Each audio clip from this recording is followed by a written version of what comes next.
오늘은 발표를 앞두고 유난히 긴장하는 분들, 그리고 발표가 끝나고 난 뒤에 좀 더 잘할 수 있었는데 하고 아쉬워해본 경험이 있는 바로 우리 모두를 위한 발표 불안을 극복하는 방법 3가지를 준비했습니다.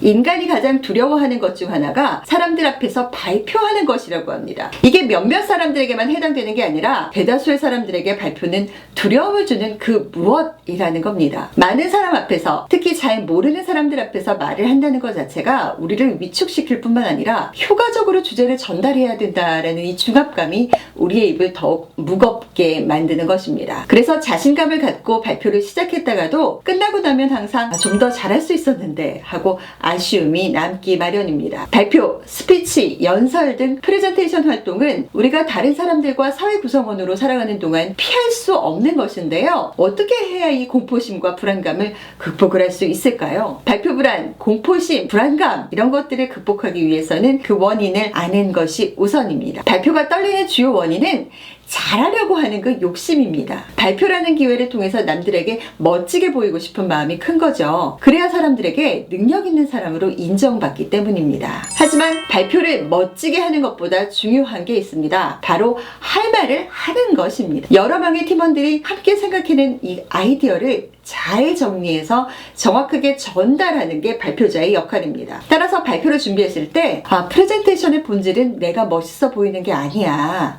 프레젠테이션은 해야 될 말을 잘하는 것이야. 이렇게 생각을 하시면 발표에 대한 부담감이 조금은 줄어들 것입니다. 이 두려운 상태를 쉽고 간단하게 극복하는 길은 연습, 오직 연습을 통해서 자신감을 키우는 길뿐입니다. 지금부터 연습을 통해 발표 불안과 무대 공포증을 극복하는 방법 3가지를 알려드리겠습니다. 첫 번째, 무대 공포증의 실체를 파악하라. 누구나 모르는 것, 해보지 않은 것은 두렵기 마련입니다. 그 실체를 알고 나면 더 이상 두렵지가 않게 되는 것이 이치인데요. 우리에게 필요한 것은 그 실체를 바로 봄으로써 익숙한 대상으로 바꾸는 것입니다. 먼저 사람들 앞에서 말하는 건 누구나 떨려. 나만 떨리는 건 아니야. 이렇게 한번 인정을 해보세요. 그리고 그 다음은 멋지게 보이려는 욕심 대신에 해야 될 말만 하자 라는 마음을 가져보세요. 두 번째, 발표를 준비하고 연습하라. 발표를 준비하는 방법은 내용을 암기하는 방법, 그리고 키워드 중심의 맥락을 기억하는 방법, 이렇게 2가지가 있습니다. 만약에 발표 시간이 짧고 시간 제한이 엄격한 경우라면 전체 발표 내용을 스크립트 형식으로 작성해서 암기하는 방법이 효과적입니다. 그렇지만 대부분의 경우에는 아이디어를 키워드로 정리해서 발표자가 자연스럽게 이야기를 이끌어가는 방법으로 연습합니다. 이렇게 2가지 방법을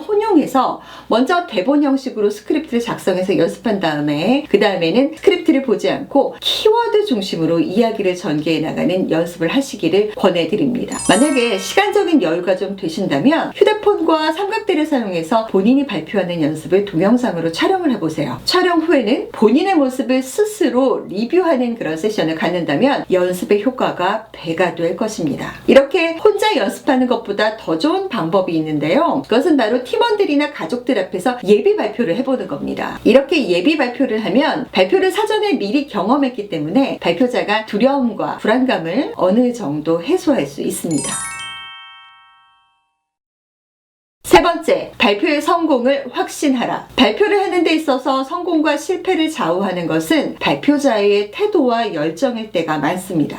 이번 제안건 되겠어. 어차피 안 되는 거 대충 하고 빨리 내려와야겠다. 이러한 부정적인 생각을 조금이라도 갖고 있으면 이 생각은 청중들에게 고스란히 전달이 돼서 발표를 실패로 이끌게 됩니다. 발표일 전까지는 치열하게 연습하시고 스스로 또는 팀원들 간의 신랄한 피드백을 통해서 개선점을 지적하는 것도 좋습니다. 하지만 발표 당일만큼은 오로지 긍정적인 피드백만 해야 되는 이유가 바로 여기에 있습니다. 따라서 발표자는 할 수 있다는 확신을, 그리고 주변인들은 발표자의 자신감을 북돋아주는 말을 함으로써 발표에 대한 두려움을 극복할 수 있습니다.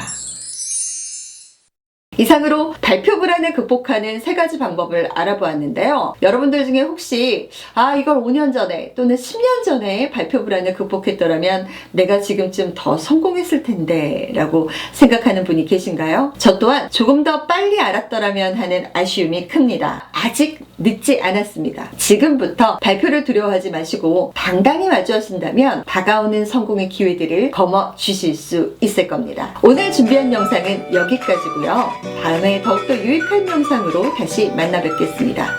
발표와 설득을 주제로 하는 구은아TV 많이 사랑해주세요. 고맙습니다.